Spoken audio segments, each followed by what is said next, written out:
हमको आज तक संभाल के रखा, हमारी सहायता की। हमारा परमेश्वर हमारे साथ वफादार बना रहा। हम उस परमेश्वर का धन्यवाद देते हैं। उसकी भलाइयों को हम गिन नहीं पाते।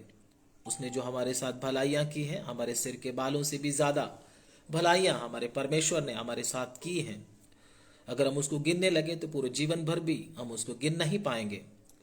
तो हमारा परमेश्वर हमसे प्रेम करता है, हमसे मोहब्बत करता है और हमको अपने समान बनाना चाहता है। परमेश्वर इसीलिए मनुष्य का रचना किया, मनुष्य को इसीलिए बनाया ताकि मनुष्य परमेश्वर की तरह हो जाए, परमेश्वर के समान हो जाए, उसके साथ युगानुयुग तक वास करे।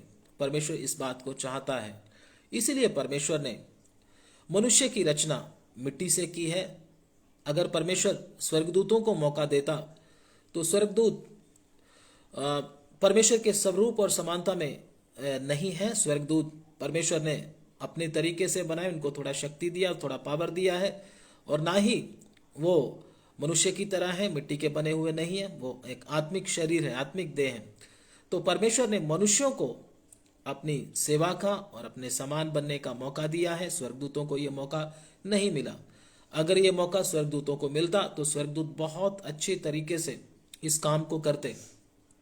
लेकिन ये परमेश्वर की दया है, परमेश्वर का प्रेम है कि हम निर्बलों को, हम तुच्छों को परमेश्वर ने ये मौका दिया है ताकि हम परमेश्वर के यीशु मसीह के कद तक पहुंच सकें और उसके साथ युगानुयुग राज्य कर सकें। परमेश्वर के वचन में हमने उस दिन भी देखा था कि हम परमेश्वर ने हमको क्यों चुना है।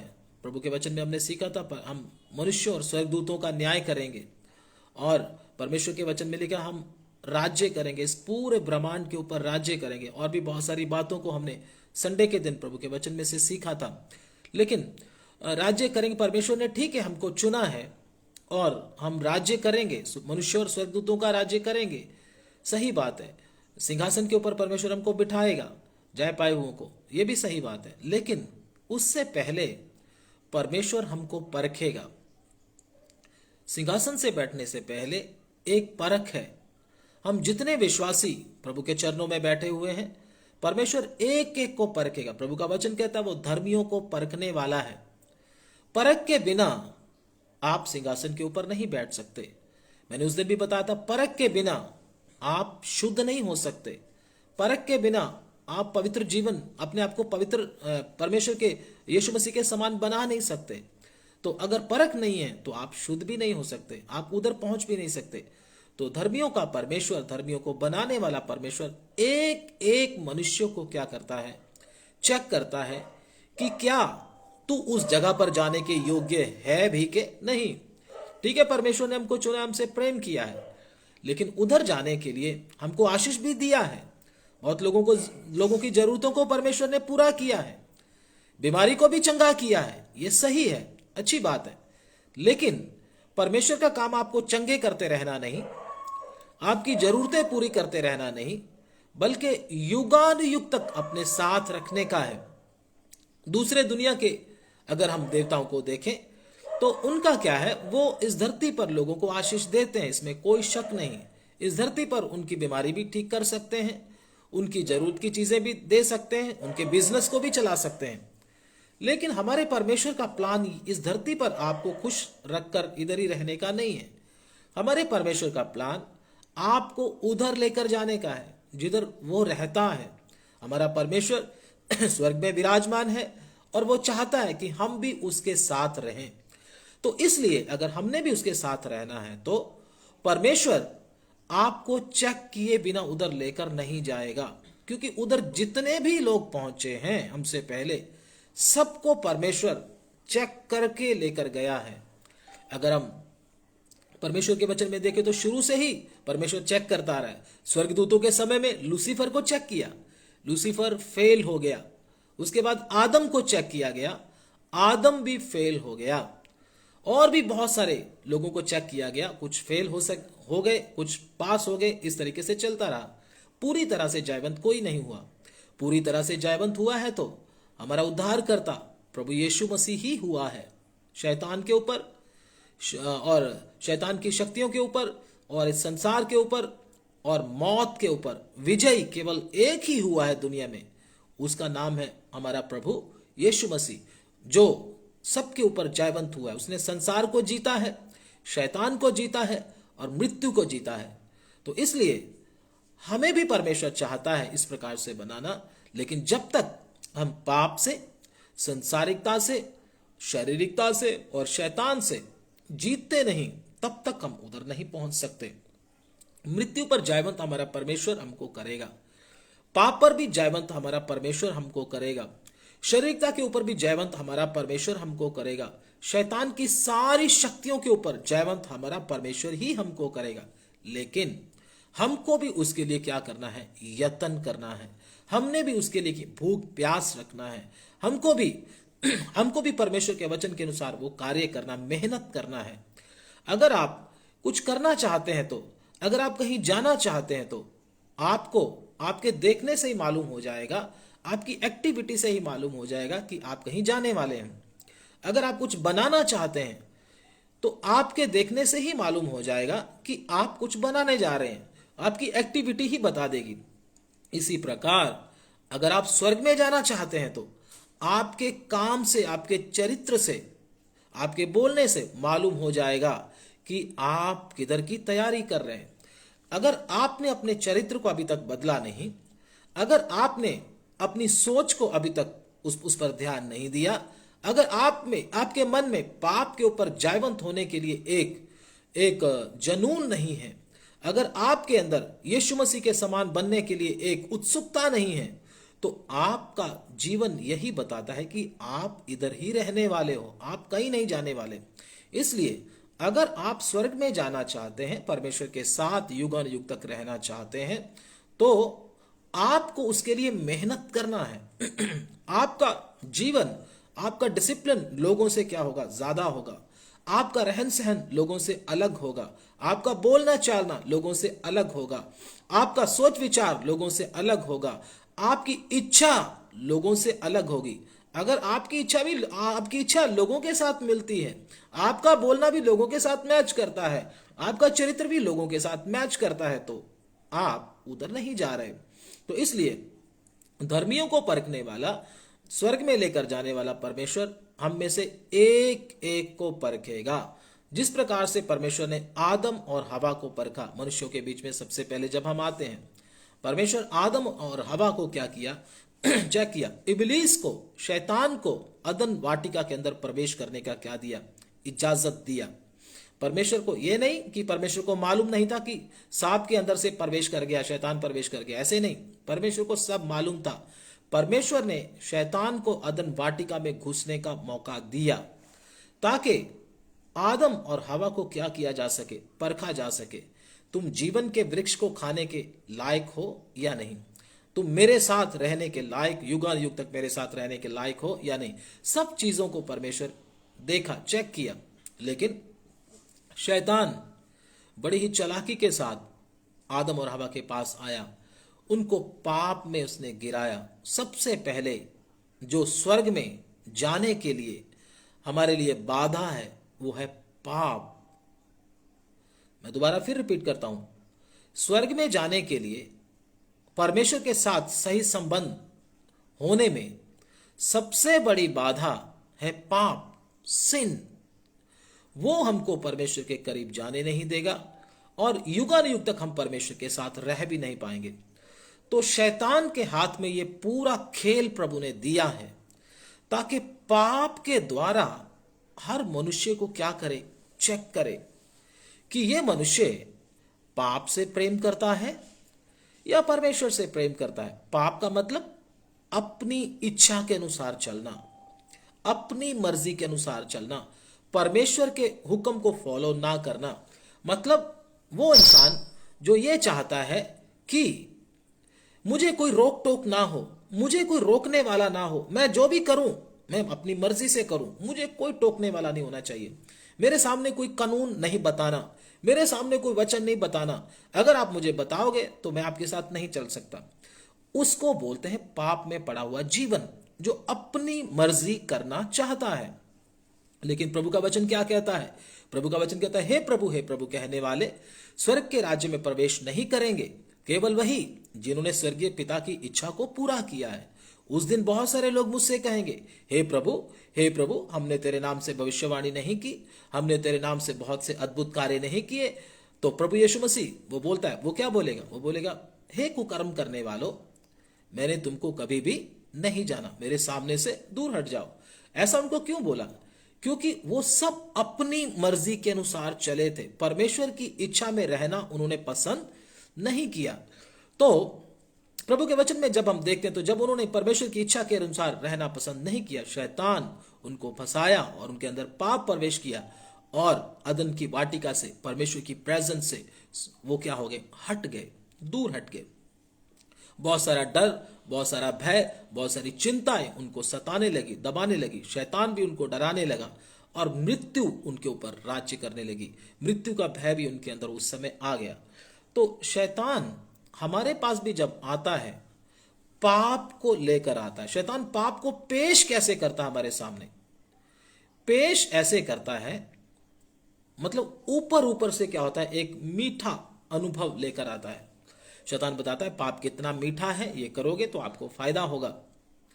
मतलब पाप के अंदर पाप को ऐसे पैकेट में बंद करके लेके आता है जो दिखने में क्या होता है, बहुत ही अच्छा, दिखने में बहुत ही अच्छा है ना, और खाने में भी आपको लगेगा बड़ा अच्छा होगा, बड़ा टेस्टी होगा, ऐसे करके लेके आता है।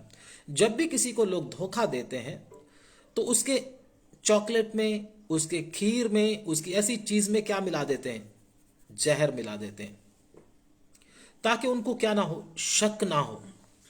अगर शैतान सीधा ही आपके सामने पाप का परिणाम लेकर सीधा पाप को लेकर आए तो आप पाप कभी नहीं करोगे, कोई नहीं करेगा पाप। लेकिन शैतान पाप में कुछ ऐसा मसाला डालकर लेके आता है जिससे इंसान अपने आप खिंचता चला जाता है। आजकल गाने भी बन रहे, मैं खिंचता चला गया, मैं खिंचती चली गई, बहुत से गाने भी आ रहे हैं, आप सुन सकते हो। तो सुन सकते हो बोलने का मतलब आपको पता है, सुनना नहीं, मैं सुनने के लिए इजाजत नहीं दे रहा, ये मत बोलना पास्टर सोहेल ने बोला था आप गाने सुनो, ऐसा नहीं। बोलने का मतलब क्या है, गाने दुष्ट आत्मा की इंस्पायरेशन से बने हैं। तो बोल तो सच ही रहे हैं, खिंचता गया। खिंचता क्यों गया? क्योंकि पाप एक ऐसी चीज है जो आपको अपनी तरफ क्या करेगा, खींचेगा। आप अपने आप ही, अगर आप परमेश्वर की इच्छा के अनुसार नहीं चल रहे, अगर आपने मन में ठाना नहीं है कि मैं परमेश्वर की इच्छा के अनुसार चलूंगा, आप धीरे धीरे धीरे धीरे खिंचते चले जाओगे। ऐसा ही है प्रभु के वचन में अगर देखें तो ये परीक्षा तो शद्रक मेशक और अबेदनगो के सामने भी आई, दानियल के सामने भी आई। क्या परीक्षा आई? राजा के घर में क्या खाना था? भोजन खाना था, और भोजन में क्या था? बहुत तरह के पकवान थे, बहुत तरह के पकवान थे, और शराब भी थी। लेकिन शद्रक मेशक और अबेदनगो और दानियल, प्रभु के वचन में लिखा, दानियल की किताब में आप पढ़ सकते हैं, लिखा है दानियल ने मन में ठान लिया कि वो राजा का भोजन खा के अपने आप को अपवित्र नहीं करेगा। जब उसने ठान लिया तो परमेश्वर ने भी उसकी मदद की, और उसके साथ 3 बंदे और खड़े हो गए। वो कौन थे? शद्रक, मेशक और अबेदनगो अपने आप निकल कर आ गए। लेकिन हम में से बहुत लोग पाप क्यों करते हैं? हम लोग, उसका कारण क्या है? मन में ठाना नहीं है, मैं पाप नहीं करूंगा, नहीं करूंगा, किसी भी कीमत पर नहीं करूंगा। ऐसा जब तक आप मन में ठानते नहीं, तब तक पाप होता ही रहेगा, चलता ही चला जाएगा। मैं पाप नहीं करूंगा खाली बोलने से काफी नहीं है। प्रभु के वचन में लिखा है पश्चाताप करो। पश्चाताप में क्या है? हम लोग क्या करते हैं? पश्चाताप में अंगीकार करते हैं, बस क्या बोलते हैं, प्रभु मैं आगे से नहीं करूंगा, आगे से नहीं करूंगा, लेकिन अपने रास्ते को नहीं बदलते। अंगीकार करना तौबा नहीं है, केवल अंगीकार करना, मानना, पाप को मान लेना, ये सही रिपेंट नहीं है। सही रिपेंट क्या है? उसको छोड़ भी देना। बहुत सारे, मैं आपको बोलता हूं, मसीहत में लगभग 80% लोगों ने सिर्फ क्या किया? तौबा बोल कर किया, प्रभु मेरी तौबा है, मैं आगे से पाप नहीं करूंगा, ऐसे करके बोला है, मतलब माना है पाप को, लेकिन अभी भी उस पाप को छोड़ा नहीं है, चल उसी रास्ते पर रहे, आदत वही पुरानी है, इसलिए परमेश्वर की सामर्थ काम नहीं कर रही, इसलिए पाप के अभी भी गुलाम है बहुत सारे लोग। तो इसमें क्या होता है, रिपेंट में क्या होता है, पाप को मानना और फिर छोड़ भी देना। जब तक आप पाप को मानकर छोड़ते नहीं हो, पाप उधर ही बना रहता है। तो इसलिए बहुत सारे लोगों के अंदर पाप क्या कर रहा है, अपने राज्य को कर रहा है। तो पाप, शैतान क्या करेगा आपके सामने, पाप इस प्रकार से पेश करेगा ताकि आपको शक भी ना हो। इस प्रकार से पाप आपके सामने लेकर आएगा। तो सच में हमको शक नहीं होता, लेकिन पता तब चलता जब बुरी तरह से उसमें क्या हो जाते हैं, फंस जाते हैं। आज भी शैतान आज के यंगस्टर्स को, जवान पीढ़ी को, बूढ़ों को भी आजकल तो खींच रहा है बहुत बुरी तरह से।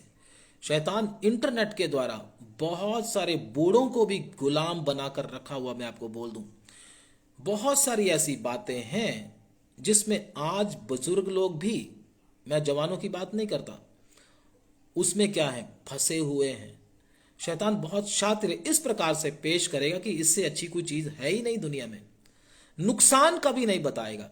लेकिन परमेश्वर पाप को भयानक बताता है। परमेश्वर पाप को किस तरीके से पेश करता है अगर हम भी, हमारी नजर भी परमेश्वर की नजर की तरह हो जाए, परमेश्वर जैसे पाप को देखता है, मेरी और आपकी नजर भी पाप को देखने में ऐसी ही हो, तब ही हम क्या पाएंगे, उसके ऊपर जयवंत हो पाएंगे। मैं बोलता हूं, कितनी भी प्रार्थना करते रहो, कितने भी भजन बंदगी आप करते रहो, कितना भी कुछ सर्कस आप करते रहो, क्या होगा, जब तक आपकी नजर परमेश्वर की नजर की तरह ना हो जाए। बोलने का मतलब, जैसे परमेश्वर पाप को देखता है, इस प्रकार से हमारी नजर जब तक नहीं हो जाती, पाप के ऊपर जयवंत नहीं हो सकते, नहीं हो सकते।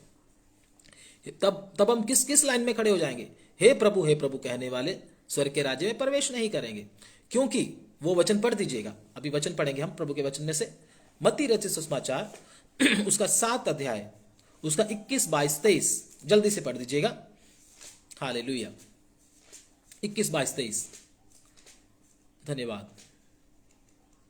जो मुझसे हे प्रभु कहता है जी, उनमें से हर एक स्वर्ग के राज्य में प्रवेश ना करेगा जी, परंतु वही जो मेरे स्वर्गीय पिता की इच्छा पर चलता है। जी। उस दिन बहुत से लोग मुझसे कहेंगे, हे प्रभु क्या हमने तेरे नाम से भविष्यवाणी नहीं की, जी, और तेरे नाम से दुष्टात्मा को नहीं निकाला, और तेरे नाम से बहुत से आश्चर्य क्रम नहीं किए। जी। तब मैं उनसे खुलकर कह दूंगा, मैं तुमको कभी नहीं जाना। जी। हे कुकर्म करने वालों, मेरे पास से चले जाओ। बस, तो इधर क्या लिखा है, प्रभु उनको क्या बोल रहा है, हे कुकर्म करने वालों मेरे पास से चले। बहुत सारे लोग बोलेंगे, मैंने प्रभु कितनी प्रार्थनाएं की, प्रभु मैंने कितने फास्ट रखे, मैंने कितनी प्रार्थनाएं अपने घर में रखवाई, मैंने कितना खाना प्रभु तेरे दासों को खिलाया, प्रभु मैंने ये किया, प्रभु मैंने बहुत सारे लोगों को वचन बताया, मैंने लोगों को फ्री में बाइबल बांटी। बहुत सारे लोग अपनी अपनी कहानी बताएंगे।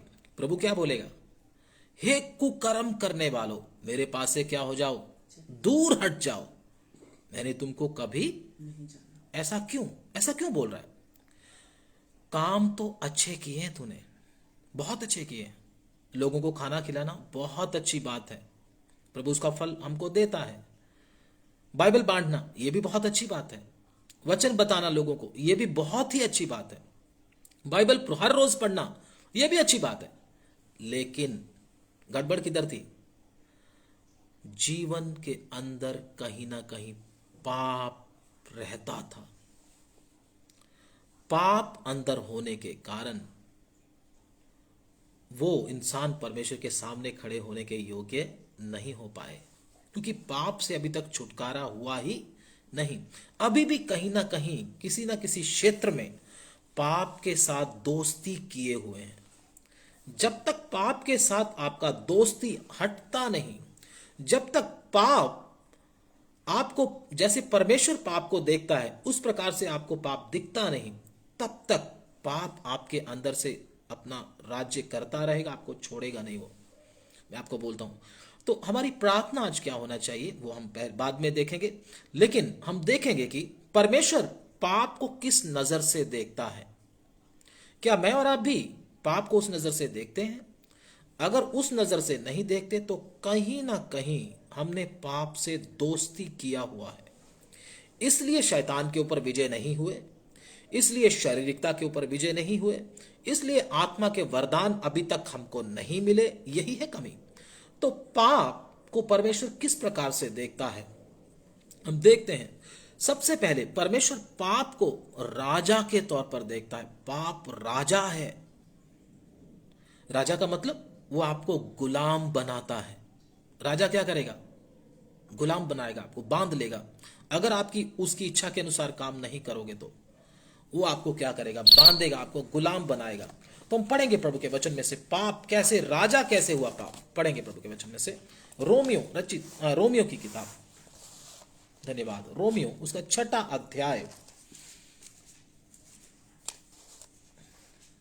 उसका 12 वचन, रोमियो 6:12। इसलिए पाप तुम्हारे नश्वर शरीर में राज्य ना करे। इसलिए पाप तुम्हारे नश्वर शरीर में राज्य ना करे। पाप क्या है? राजा है। वो हमको क्या करता है?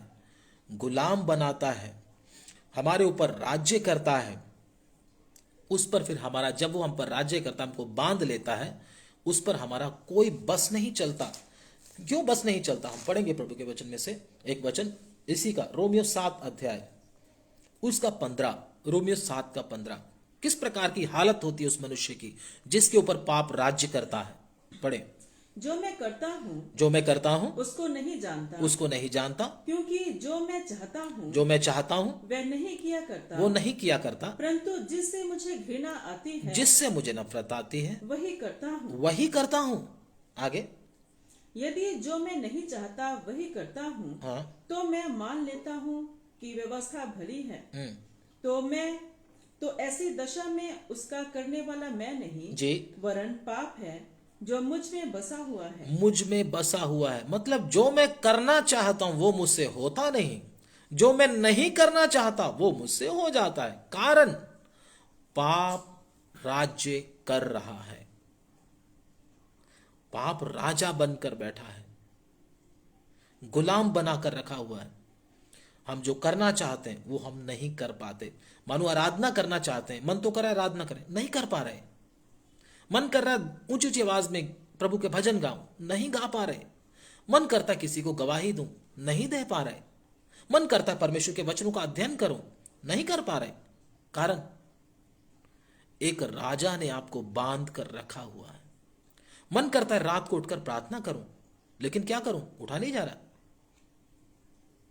बाकी काम, अगर कुछ बाकी काम हो तो एकदम उठकर बाहर भागेंगे, बाहर से थोड़ी सी आवाज आ गई, बाहर एकदम भागेंगे, लेकिन प्रार्थना करने के लिए नहीं, वो नहीं होगा। मतलब परमेश्वर के कोई भी काम करने के लिए क्या होगा? आपके अंदर ताकत नहीं होगी, आपके अंदर शक्ति नहीं होगी, आप उसको कर ही नहीं पाओगे। करना चाहोगे, वचन के अनुसार चलना चाहोगे, चला जाएगा ही नहीं। क्यों? पाप ने आपको क्या करके रखा है? गुलाम बना कर रखा। राजा क्या करता है? सबको अपना गुलाम बनाता है, अपने अंडर में रखता है। तो ये आपको मित्र नहीं बनाएगा, आपके ऊपर राज्य करेगा। मतलब आपको गुलाम बनाकर अपना काम कराएगा, अपने आप को खुश रखेगा, आपको खुश रहने देगा नहीं। आपको रुलाएगा, परेशान करेगा, आपको घबराहट लेकर आएगा। पाप जब करोगे तब तो कुछ नहीं होगा, लेकिन जब पाप करने के 10 मिनट बाद ही क्या होगा? हालत खराब करेगा।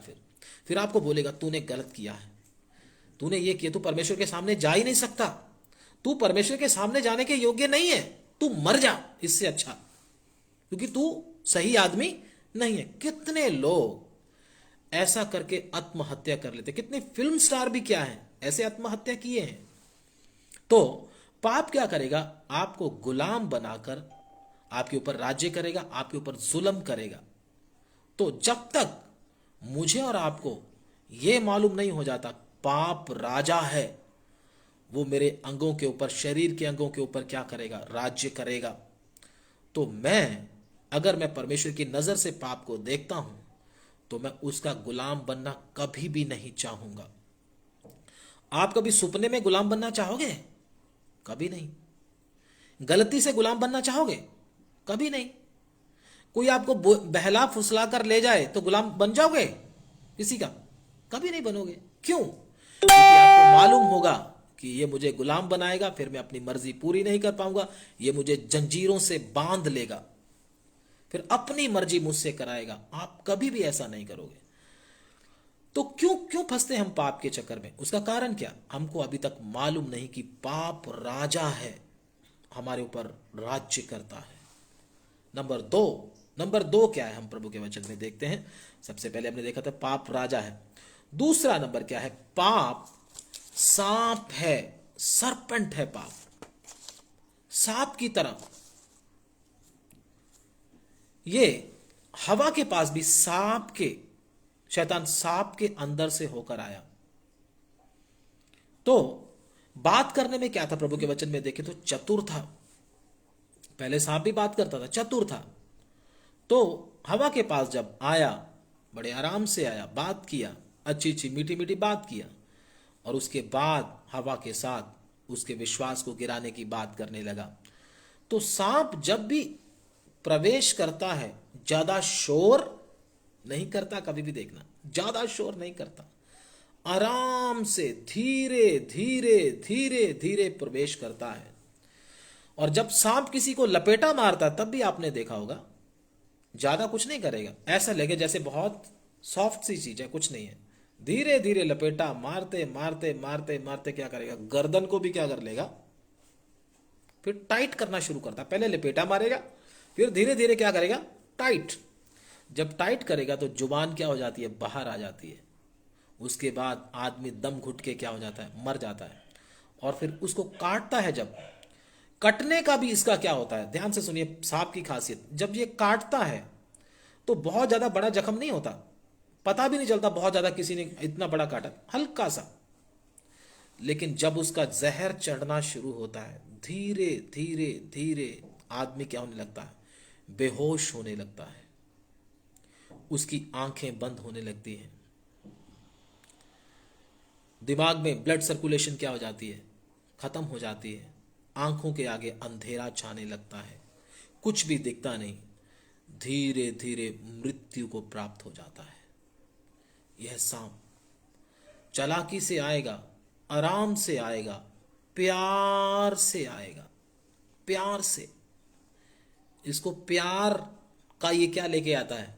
सांप प्यार को लेकर आता, दुनिया के प्यार को लेकर आता है, शारीरिक प्रेम को लेकर आता। प्यार प्यार, बहुत सारे लोगों को फंसाया हुआ इसने।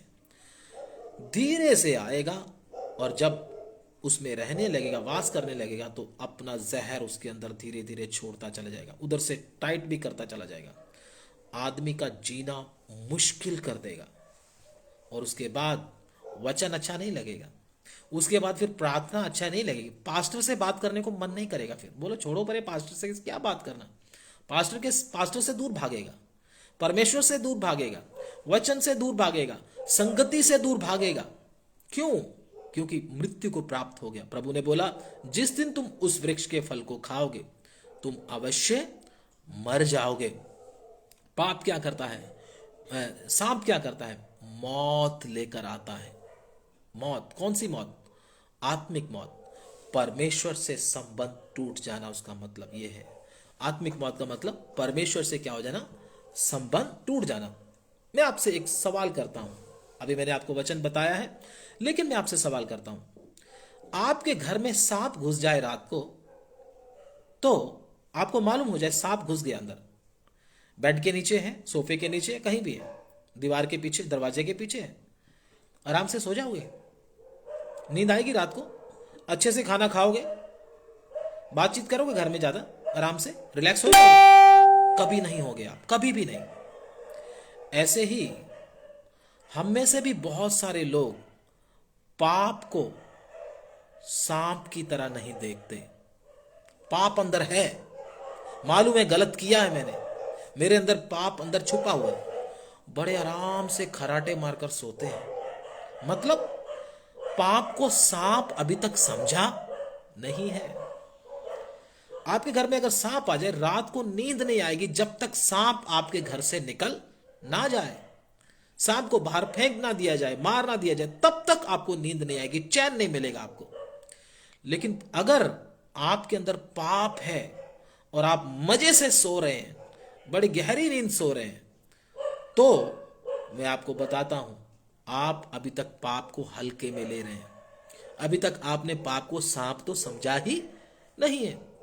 जब तक आप पाप को सांप की तरह नहीं देखते, जैसे सांप है, कितना खतरनाक है, मृत्यु देगा, जहर जहर हमारे अंदर डालेगा अपना, हम मर जाएंगे उससे, हमारा नुकसान हो जाएगा, तो तब तक आप पाप से जयवंत, पाप के ऊपर जयवंत नहीं हो सकते, पाप से छुटकारा नहीं पा सकते, पाप से नफरत भी नहीं कर सकते।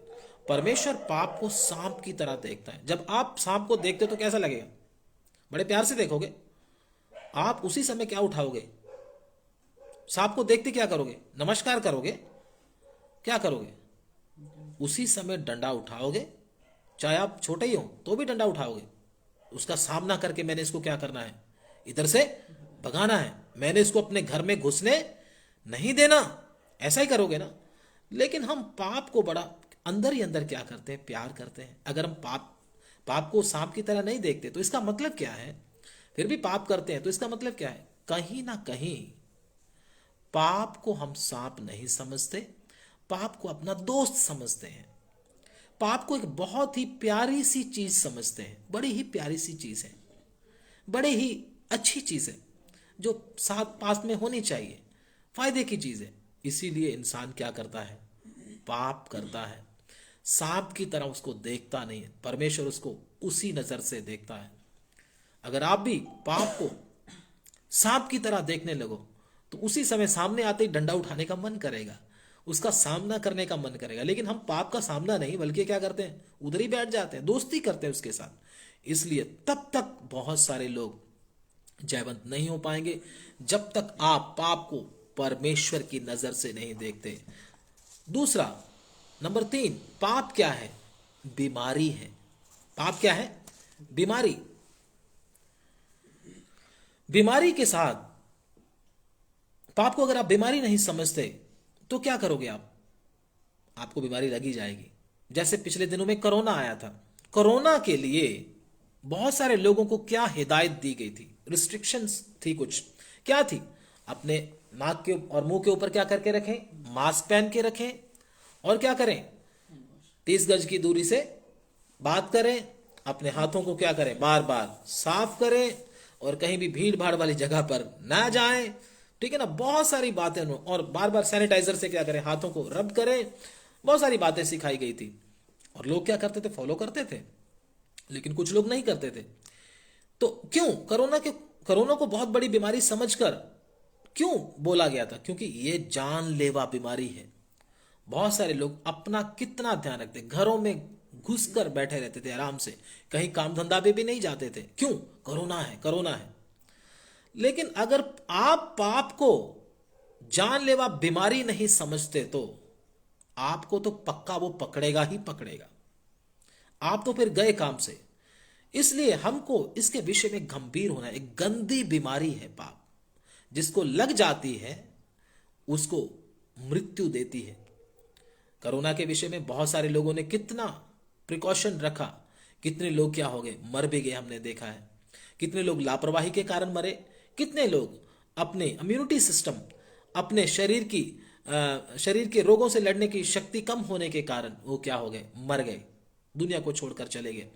तो इसलिए अगर आप पाप से बचना चाहते हैं तो पाप को एक बुरी बीमारी की तरह देखें।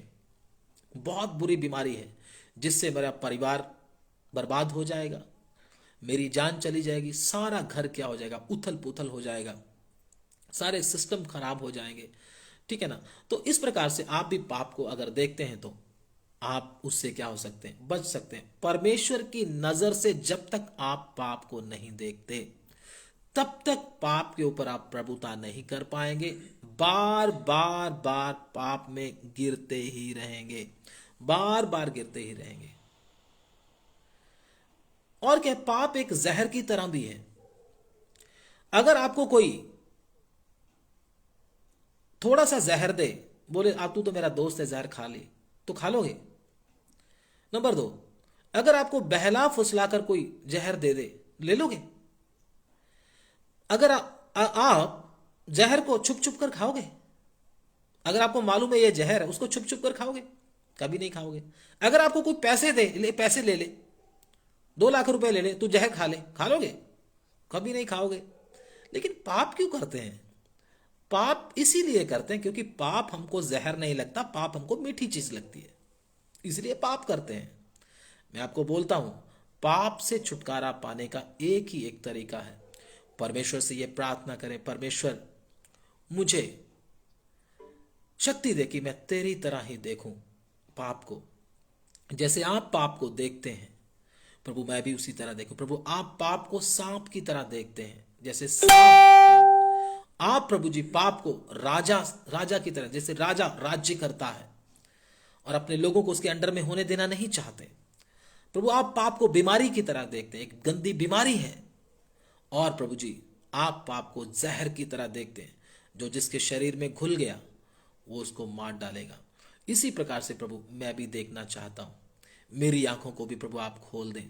जब तक प्रभु ये मेरे अंदर नहीं बैठेगी बातें, जब तक प्रभु ये चीजें मुझे, प्रभु पाप मुझे बुरा नहीं लगेगा, तब तक मैं पाप करता ही रहूंगा प्रभु। लेकिन आप ही मुझे छुड़ा सकते हैं प्रभु, आपको छुड़ा सकता है, लेकिन हमको उसके बारे में अच्छी तरह से मालूम होना है। उसके लिए परमेश्वर के सामने हमने विनती करना है। जब तक मैं और आप इस प्रकार से, इस नजर से पाप को नहीं देखते, प्रभु के वचन में लिखा परमेश्वर की आंखें इतनी शुद्ध हैं कि वो बुराई को देख भी नहीं सकती। देखते ही उसको खुंदक आती है, देखते ही उसको गुस्सा आता है। लेकिन आज के समय में शैतान ने क्या कर दिया, मोबाइल फोन लोगों के हाथ में देकर उसको क्या कर दिया, दिखाना शुरू किया। धीरे धीरे लोग उसको देखना शुरू किया, इंटरेस्ट लेने लगे। इंटरेस्ट लेते लेते लेते लेते पाप में पूरी तरह से फंस गए, गुलाम बन गए। उस राजा ने उनको बांध लिया। तभी तो प्रार्थना करने को मन नहीं करता, तभी तो प्रभु की हजूरी में बैठने को मन नहीं करता, तभी तो वचन सुनने को मन नहीं करता, और सब बातें करने को मन करता है। वचन 10 मिनट ही क्या हो जाते हैं, 10 मिनट में बोर होना शुरू हो जाता है। इसका मतलब क्या है, पाप का जहर आपको चढ़ चुका है। इससे पहले कि मृत्यु आपके सामने आ जाए, परमेश्वर को पुकारे, प्रभु मुझे बचा ले।